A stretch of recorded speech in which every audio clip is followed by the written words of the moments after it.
She wants me to start. But, but Joyce, have you ever heard me be quiet?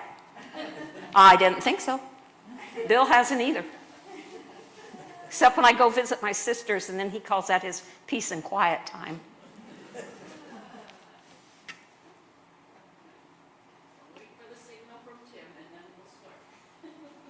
Oh, he's given me the signal. So first thing is, can you all hear me? Okay. If I start talking too fast, which I have a habit of doing, I think he's going to actually turn me down a little bit. Sometimes I get talking too fast, and if I do, just slow down. My name is Mary Earle, and they asked me to do this on being a farmer's wife after having grown up in town, and that was quite an experience. If I refer to my husband, that's Bill. If I refer to Mr. Farmer, which means he's usually in trouble, that's Bill. So, being a farmer's wife, and this is the boring part of it, I grew up in Brazil, Indiana, with a 1960 population of 8,873. Brazil was famous for being the hometown of Governor George Craig, Orville Redenbacher, and since my dad was a Teamster, my favorite, Jimmy Hoffa. Yeah. Oh, you know Jimmy Hoffa. Yes. Okay. I grew up in a home with a mother, father, a brother, 2 sisters, and indoor plumbing. Important information when you go to a farm.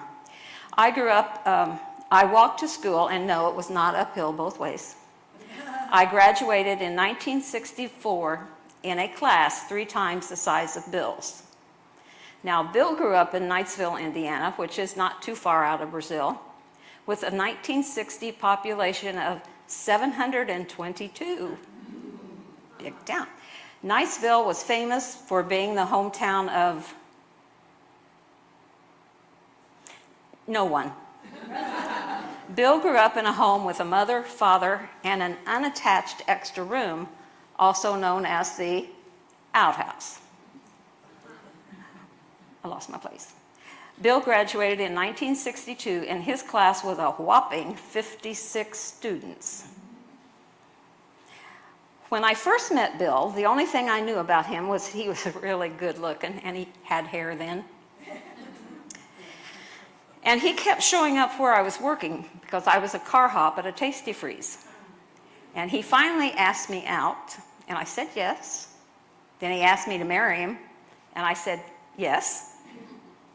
I think somewhere in there he did say something about farming, but I knew what farming was, so I mean, come on, how hard could it be to be a farmer's wife? Okay, to get another perspective on being a farmer's wife, I consulted a close friend. Brenda says she was a cross between a town girl and a country girl. Although her father did not farm, she had many uncles who did. So she had an idea of what she was getting into. Plus, Brenda had the advantage over me. Brenda and Eugene dated for 6 years while Brenda was getting her nursing certificate, her license. And so she really knew what she was getting into. She and her husband live in the Greencastle area. When I was thinking about writing this, I thought, what would a farm wife been like in the 1900s? By the age of 18, the woman who wrote the article I found had a teacher's certificate, but she had agreed to marry, and her soon-to-be husband would not let her out of the arrangement. So instead of becoming a teacher, she became a farmer's wife. She says, no man can run a farm without someone to help him, and in this case, I have always been called on and expected to do everything that a man could do. She said her day started at 4 a.m. She started a fire in the kitchen. She strained away the morning milk. She got breakfast and fixed her husband's dinner pail. She drove the 2 cows a half-quarter mile and turned them in with some other cows. She took the horse to the field which had water and then brought it back. She turned out the young calves. She fed the hogs. She turned out the chickens and fed them. She made the beds and straightened the living room. And she ate breakfast while she worked. This was all done by 7:15. Yeah, I don't think I could have been a farmer's wife back in the 1900s because I think 6:30 with a cup of coffee is early. She also wrote, by this time it is 8 p.m. My husband has come home and we are eating supper. When we are through eating, I make the beds ready and the children and their father go to bed. And I wash the dishes and get things in shape to get breakfast quickly the next morning. It is now 9 o'clock, and after a short prayer, I retire for the night. If you work 17 hours maintaining the house, taking care of livestock, and other needs, you might be a farmer's wife back in the 1900s. Now, when I got married, and I broke this up in lessons. So lesson 1, watching that you do not work, and where are you? Or watches that do not work, and where are you? Now, I was working for an accountant at the time, and I had the day off, so I thought, I have time to cook. And I checked with Mr. Farmer. Could we eat dinner at noon? Now, dinner was the noon meal, and supper was the evening meal. Y'all do it wrong up here. So he said, that'll work, and he left, went out the door. Now, I was still new to being a farmer's wife, and I believed him. And promptly at noon, I had the meal ready to dip up. Swiss steak, mashed potatoes, green beans. I know a little bit overboard for dinner at noon, but I had the day off work and I had time to cook. Now, I had it all ready and I watched out the window because I just knew that he would be coming up the sidewalk. No, he was driving out the driveway, and he did not stop to let me know where he was going or why he was not coming into the house. He didn't even wave as he went by. So I reverted to being a city gal. I tossed the whole meal in the trash can. That would teach him. Problem is, I forgot to dip me something up before I threw it away.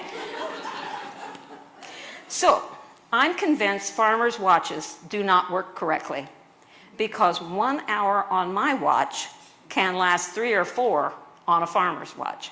You're nodding. Are you a farmer's wife? Okay.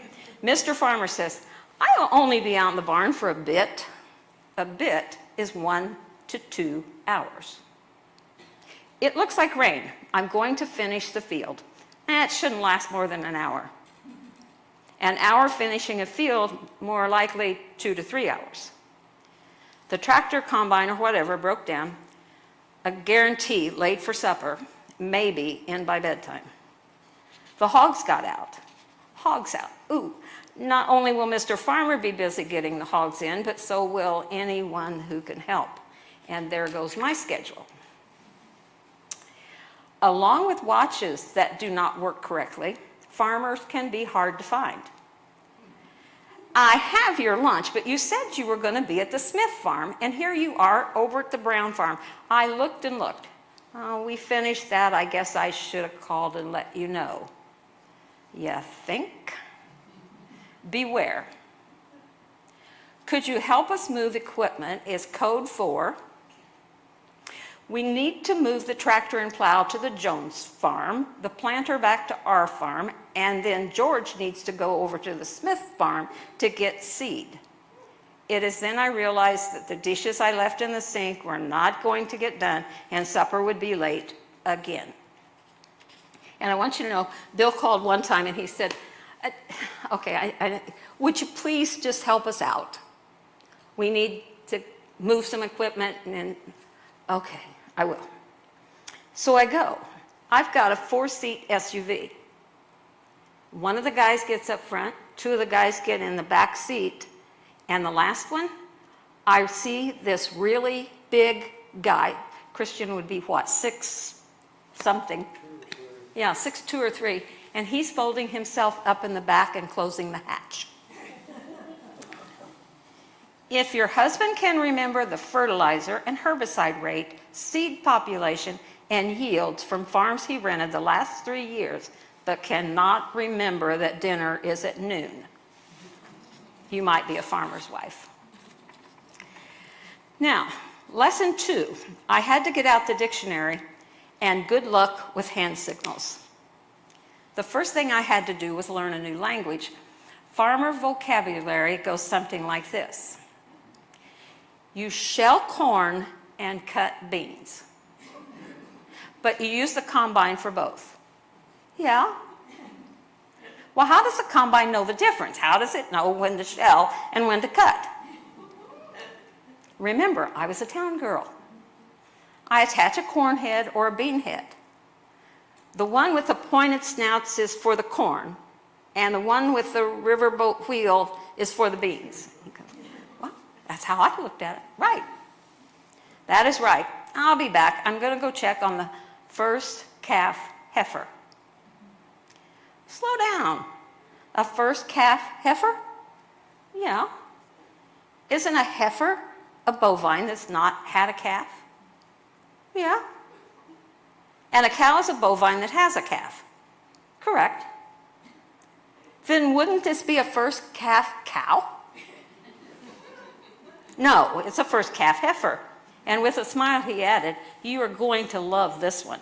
A second calf heifer is usually a 3-year-old that has had one calf, but not the second. It's not a heifer.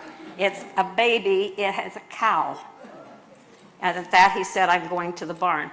Honestly, he left before I could ask, if a sow has piglets, why doesn't a cow have cowlets? And I have to admit, for some reason, I honestly did have trouble keeping straight that you shelled corn and you cut beans, and it used to drive Bill crazy. And he was very patient with me. Next came learning hand signals. Did you know that farmers have 11 official hand signals? I bet you didn't know that, did you? Bet you didn't know that. Besides the official ones, there are a few that have not made it into the book. So how many women in here have ever helped move equipment, gotten on a tractor for their farmer? Have any of you ever? Okay, there you go. It seemed so simple. Bill stuck his head in the door with a question. Would you help get the wagons in the barn? It looks like rain. Now, I sent up a prayer saying, oh, Lord, let the baby cry, and that didn't work. So I was out of options, and I said, of course. To all the farm wives, daughters, and mothers, if you find yourself in the seat of a tractor or other equipment, you will not do it right. Please do not take it personally or feel like a failure. Yes, see, there are official hand signals, none of which Mr. Farmer cares to use.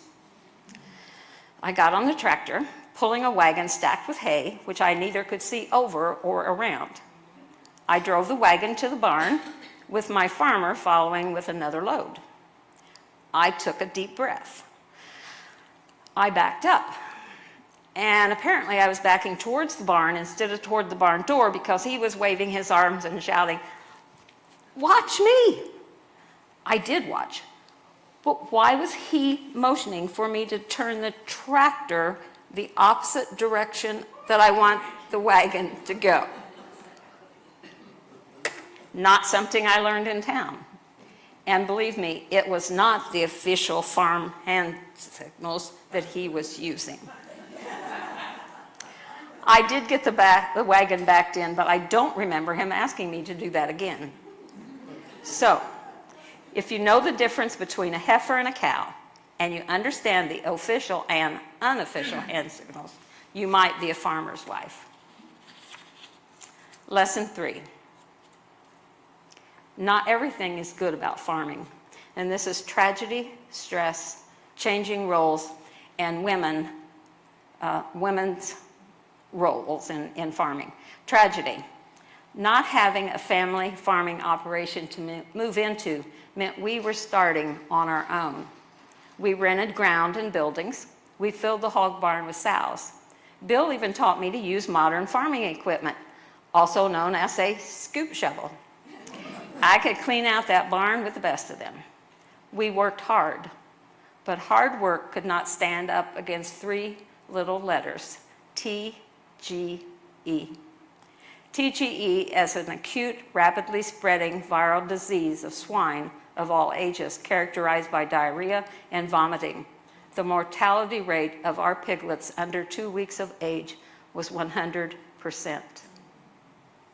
I remember walking behind Bill with feed sacks. He would put pig after pig into the sack. One sack after another was filled with dead baby pigs. I held those sacks and cried. My tears were for the dead pigs. No one wants that. Farmers care about their animals. I cried for us. This was a tragedy that would impact our ability to farm.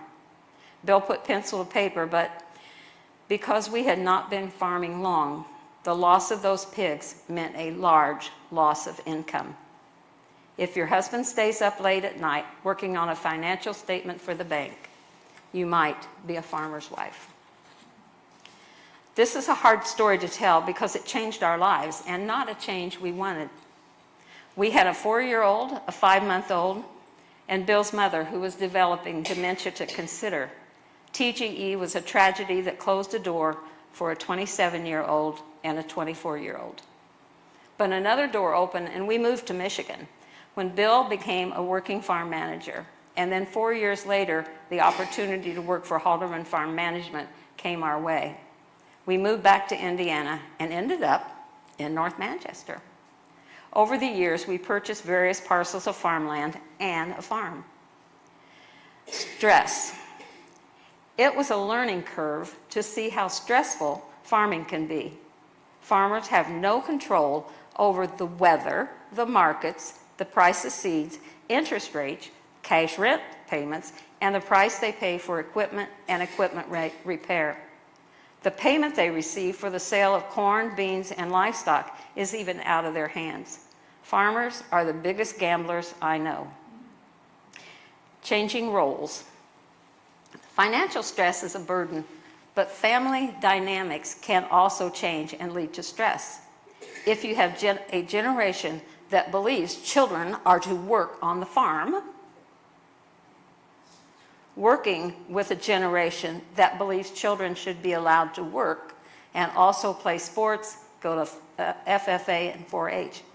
You can have a father and son clashing over raising children. The long-held belief that a farm wife is to be the cook, housekeeper, mother, farmhand when needed, gardener, do yard work, and wear many other hats, sadly, is still the expectation. This is changing as more women work off the farm and now expect their husbands to actually help do household chores. If different generations are farming together, this can be a hard change for farmers to accept. Women's role in agriculture. When Brenda and I were talking, I realized something. And you know how you hear things all the time, but they just don't click. It's just what's said. Well, farms are titled in many different ways. It can be an LLC or a corporation. It can be titled to a family trust. It can be titled to one person or the other. But no matter how a farm is titled, it is considered the man's property. Whose farm is that? Oh, that's Sam's farm. I miss Jack. That was his farm, but now it belongs to Joe. Who's Joe? That's Jack's son-in-law. Got the wrong name there. Well, where are we? This corner looks familiar, but it's been a long time since I've been out here. Oh, that's old George's farm. His widow owns it now. And you'll notice it did not become the widow's farm. It did not become the daughter's farm. It became the son-in-law's farm. A woman's name might well be on the title. A woman might have owned the farm since her parents died. A woman might have bought the farm with her own money. But it still will almost always be referred to as the name of a man, even if the local farmers have to go back a generation or two. Clabber Dirt and Sweet Grass is a book by Gary Paulson, and it says it's best. There was an old man talking to a younger man and telling about his farm. Soil handed down from one father to the next son to be a father, and the next son to be a father, handed down with the horses and the soil and the smells and the sounds, all handed down. And then he said, "My daughter's gone to the city. No good, because she's not even married yet." Women are rarely given the recognition or respect for their role in agriculture. They honestly come somewhere below everything else that needs to be done. There are women who do the farming, plant, harvest by their husband's side, or even on land they own, but they do not have the same standing when purchasing, selling, or managing the finances of the farm. Hopefully, this will begin to change. Women are demanding respect for their contribution to the farming enterprise. When this respect does not come, and old beliefs are held onto, divorce is now considered an option, and that is a word you would never have heard in a farming operation just a generation ago. Work ethic can also be a source of stress. Farming requires field work to be done when conditions allow. Livestock have their own schedule. Equipment and grain bins and dryers have to be maintained. Grain has to be delivered. And dinner is ready at noon. Or the kids have a ball game. And that leads to the wife asking the farmer, "Are you going to go?" Too many farmers put work, which could be delayed, over their family.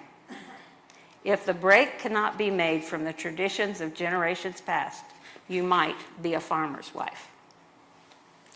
Now, I guarantee you, is there any woman out here who has gone for parts? I see some heads. This is lesson 4, getting parts. Now, getting parts might seem like the easiest thing a farm wife could be asked to do. I was giving a program for the ladies out at Urbana Parish.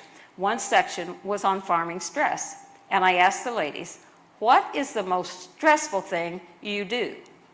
In unison, as if they had rehearsed it, they shouted, "Getting parts."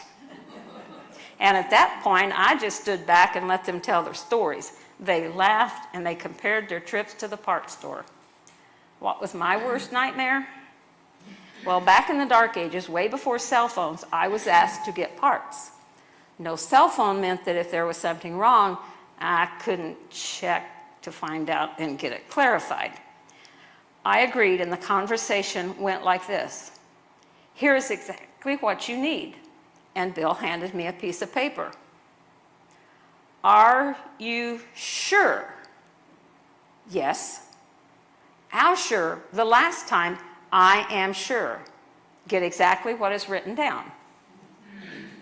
I packed up 2 children and headed to the neighboring town, and not a particularly close neighboring town, and I walked into the parts store. There behind the counter stood the parts man. He greeted me, and I asked about his kids. He asked about ours, and we had stalled long enough. I handed him the slip of paper saying, "He promised everything is written down." Now the poor man looked at the paper and, fearing for his life, asked, "Is that for the right side or the left side of tractor?" I kid you not. My consultant Brenda laughed when I told her this because she had had the same thing happen to her, except she had seen them working and knew which side the tractor is for. Well, she's also smarter than I am. She always tried to take the parts with her. Now, in my defense, they were still trying to get the parts off when I usually went. If you have reserved parking place and call the parts man by his first name, you might be a farmer's wife. Lesson 4. Don't tell a farmer they need a hobby. One day I made the mistake of telling Bill he needed a hobby. I was thinking ham radio like his dad had done, or building model tractors, or ballroom dancing. Well, yeah. He was not open to any of my suggestions, and he picked one for himself. And I was introduced to feeder calves.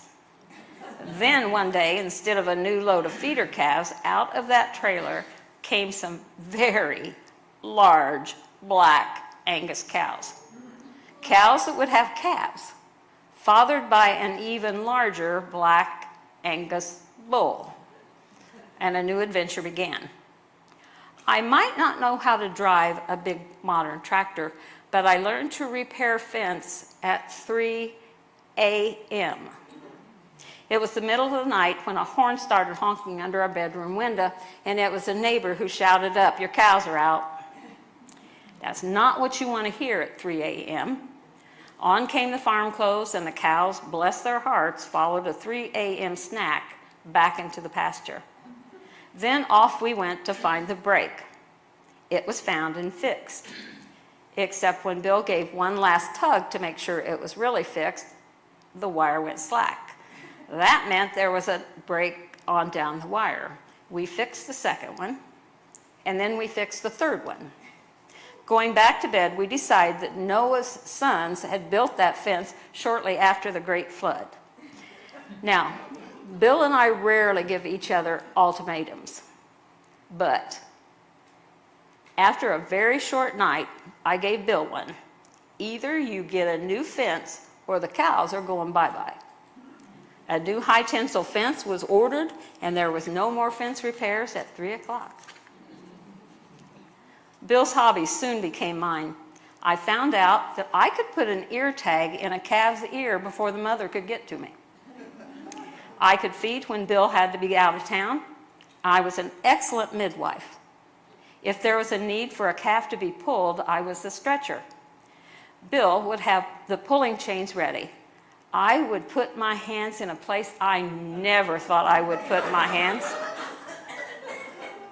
And I would stretch her so the pulling chains could be put on the calf's hooves. Now, I may not like to build fence at 3 a.m., but during calving season, I love to go out to the barn between 1 and 3 a.m. to check and see how things were going. The barn was never quiet. The cows chew their cud, and they make this sweet, contented sound. If a cow was up moving and seemed agitated, I would call Bill, and we would put her in a pen so she would have space to give birth. If you know how to use an ear tagger and pulling chains, you might be a farmer's wife. Lesson 5, farm wife attire. As a town girl, I was used to sandals or tennis shoes, blue jeans and shorts, and dresses and skirts. Now, girls did not wear jeans or slacks to school, church, or work back then. I had church clothes. I had clothes I wore to work. I had clothes to wear at home. As a farmer's wife, I had to add a barn coat, barn jeans, barn work shirts, and boots. 2 kinds of boots, one for the field and one for the barn. And when an emergency arrives, there is no dress code. I might have my hair in rollers and be wearing a bathrobe. Haldermans were having meetings at a farm that we managed up in Michigan. And Bill did not know it, but he was getting an award that night. So Howard Halderman was going to pick me up and take me so I could see Bill get the award. Now, I'd done everything that day. I had fed that morning. I'd kept an eye on the cows and the sweet calves. And it was time to get dressed. I want you to use your imagination. Go back a few years to when women curled their hair with rollers, wore dresses and hose. I checked the clock. I was right on schedule. My makeup was on, hair was dry, and could come off the rollers. I was wearing a bathrobe, and all I had to do was my hair and put on my dress. I only made one mistake. I looked out the kitchen window and saw Maud. Now, Maud was an older cow that had been the Underwood Boys show cow before she came to live with us. And Maud, you know, she'd not had a calf for a few years, but there's no putting her on wheels because Bill thought the world and all of that cow, and so did our daughter. But Maud was not going anywhere. She was just there, and as I looked out, I saw that Maud was having a baby. Even from the kitchen window, I could tell she was getting tired. I could see part of the calf and saw that Maud was no longer pushing. Forgetting everything, I grabbed my boots and headed out. Maud was used to Bill, but would she let me help? She was a big cow, and I approached so she could see me. I talked to her, so I kept my hand on her side. I kept talking as I got to the back. The calf was alive and its feet, head, and shoulders were out. A strong tug should do the job. I tugged, and sure enough, a very large calf hit the ground. I patted Maud on the side and started back to the house. I looked up, and Howard was standing beside his truck. He was smiling and trying not to laugh, and as I closed the gate, he said, "I got here in time to see the calf drop to the ground. Good job." Now, he is a gentleman because he never said anything about the bathrobe and curlers. I told him, "Give me 5 minutes and I'll be ready. We don't want to be late." Then I headed to the house in hair rollers, a bathrobe, and barn boots. Now, sometimes emergencies happen when you're in your PJs. We were ready for bed, and Bill said he would check the barn one more time. I was all comfy when he came in and said a heifer was having problems. Boots on and off to the barn. At first, we sat on a bale of straw and waited to see if she would work a little bit better or harder. I would talk to her and calm her down, but she was not making any progress. Then, like many other times, things started to happen. The calf's feet could be seen, then some legs, then nothing. The heifer was tired. She was too tired to push. We would have to pull the calf. Bill grabbed the chains, and we pulled it. The calf was barely alive. It needed to be warmed up. Bill said, "Let's take her to the chicken coop." Now, we had converted one end of an old chicken coop into an office, and it would be the best place to warm the calf. I got things ready while Bill brought the calf. I laid cardboard on the floor. Bill put the calf down, and we started rubbing her. We put her feet together and wrapped them in a towel with a hot water bottle. We were both on the floor working to get that calf warmed up and breathing stronger. I don't remember which one, but one of us said, "Where is PETA now? Let one of them see how terrible farmers treat their animals. Let them be in their PJs trying to save a calf." Well, then the calf began to move. She lifted her head. We fed her a little bit of formula, which if you're a farmer's wife, that formula takes up residence in your freezer all the time. The calf was tired and went to sleep. Bill said, "Well, we could go in now." He would come out later and check on her. He saw no problem with leaving that calf alone in the office. I looked around the office and pictured the mess a scared calf could make. Bill stayed with the calf until it woke up. When the calf woke up, we took her back to her mother. We were concerned that the mother might not accept the baby because it smelled more like us than it did her. The mother smelled the calf. It was amazing how a calf knows what to do and where to go. The calf walked around Mom, found the spigot, and Mother allowed her to nurse. When the calf was done, the mother licked that poor calf until there was not one trace of our smell. If you can deliver a calf while wearing a bathrobe or PJs, you might be a farmer's wife.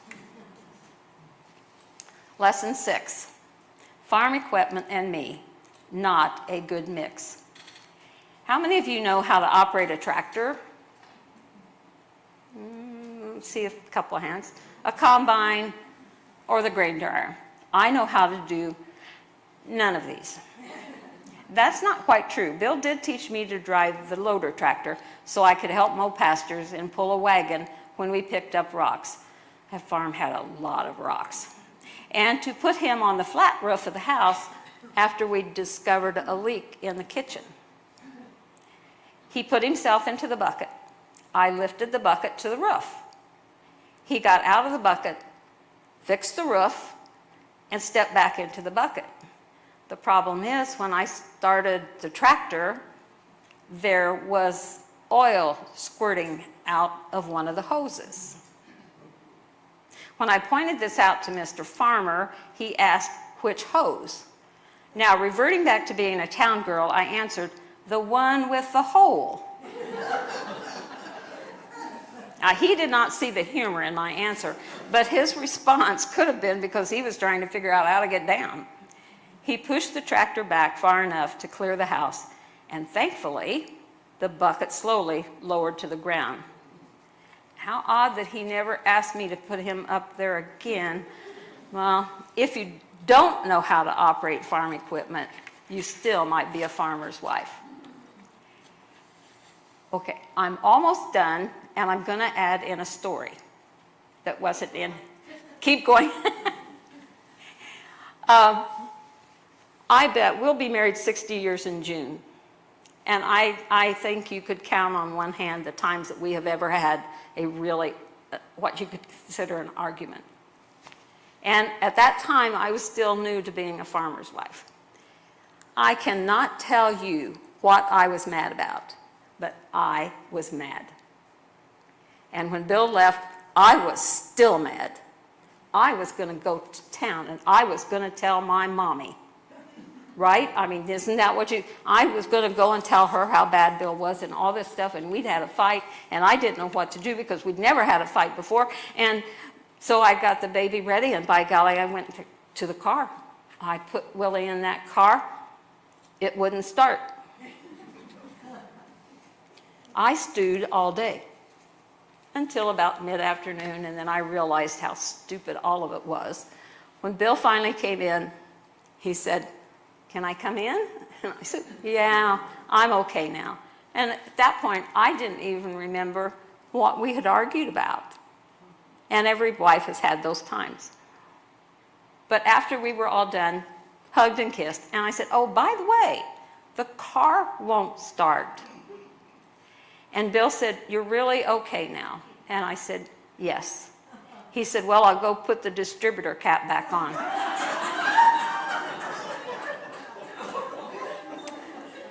So sometimes being a farmer's wife means that they know how to make a situation better, because he knew I was not safe to drive to town. And he took care of me. Closing. Having grown up in town, I do not feel a connection to the dirt like Bill. We are no longer farming, but we both miss those cows. To end this, I want to tell you about the first time I really felt like a farmer's wife. We had not lived on a farm long, and because I had a full-time job and a 3-year-old, my farming consisted of being supportive and using that one piece of farm equipment Bill trusted me with, that scoop shovel, to clean out the barn. Now, Bill had a meeting and was going to be gone, and he said, "Can you go check the hogs?" And I said, "Yeah." And see, I'd learned what farrowing meant. It meant they're having their babies. So later that evening, I put on my barn clothes and started down the aisles one after another, and everything looked fine until there was a crate with a sow, with a pig stuck half in and half out. The sow was trying, but I knew I needed to help. I opened the gate with a bit of fear, because if she stood up, I knew I had better get out of there. I stepped behind the sow and pulled the dead pig out. Then it happened. Piggies started popping out like you wouldn't believe, one after another. And I swear that sow picked her head up and gave me a look of gratitude. I had saved a litter of pigs, and most likely the sow. I am a farmer's wife. There you go. Thank you. You guys were good. You're more than welcome.